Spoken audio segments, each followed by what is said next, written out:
ويحب المتطهرين. وقال النبي صلى الله عليه وسلم: لا تقبل صلاة بغير طهور ولا صدقة من غلول، أو كما قال رسول الله صلى الله عليه وسلم: سبحانك لا علم لنا إلا ما علمتنا إنك أنت العليم الحكيم.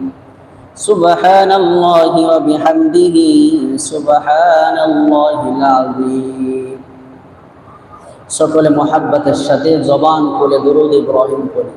আল্লাহুম্মা সাল্লি আলা মুহাম্মাদিন ওয়া আলা আলি মুহাম্মাদ কামা সাল্লাইতা আলা ইব্রাহিম ওয়া আলা আলি ইব্রাহিম ইন্নাকা হামিদুম মাজিদ। اللهم بارك على محمد وعلى آل محمد كما باركت على إبراهيم وعلى آل إبراهيم إنك حميد مجيد. بلغ العلا بكماله كشف الدجى بجماله حسنت جميع خصاله صلوا عليه وآله.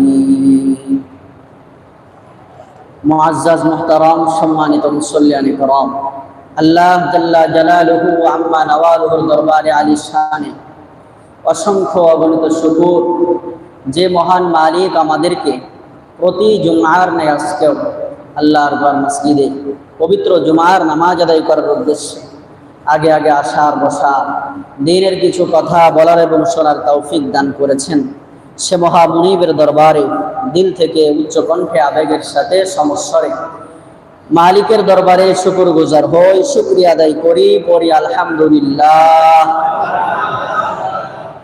সকলে কাতার নিয়ে বসে যায় ইনশাআল্লাহ। কাতার নিয়ে বসলে ভালো হয়। আজকে আমাদের আলোচ্য বিষয় হচ্ছে তাহারত, পবিত্রতা। আমি এখানে নিয়োগ হওয়ার পর থেকে প্রায় 1 বছর হয়ে যাইতেছে।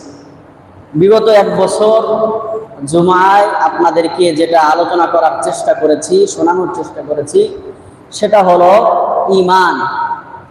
ঈমান কিভাবে মজবুত করা যায়, ঈমান কোন কাজ করলে ভেঙে যায়, এই সমস্ত ঈমানের মৌলিক বিষয় যেগুলো আছে, এরপরে শাখাগত কিছু বিষয় নিয়ে আলোচনা করেছি। বাকি ঈমানের পরে আমাদের উপরে কর্তব্য যেটা ইবাদত করা, এই ইবাদতের বিষয় নিয়ে আলোচনাটা একটু কম করা হয়েছে তুলনামূলক। এই জন্য এখন থেকে চিন্তা করেছি যে সামনের দিনগুলাতে ইবাদতের আলোচনাও কিছু করবো ইনশাআল্লাহ। এই জন্য সেক্ষেত্রে ইবাদতের পূর্ব শর্ত, ইবাদতের মধ্যে সবচেয়ে বড় ইবাদত আমরা জানি নামাজ। ঈমান আনার পরে সবচেয়ে বড় ইবাদত, বড় ফরজ আমাদের উপরে যেটা, সেটা হলো কি বলেন? নামাজ। আল্লাহ নবী সাল্লাল্লাহু আলাইহি ওয়াসাল্লাম এক হাদিসের মধ্যে বলেছেন, বুনিয়াল ইসলাম আলা খামস।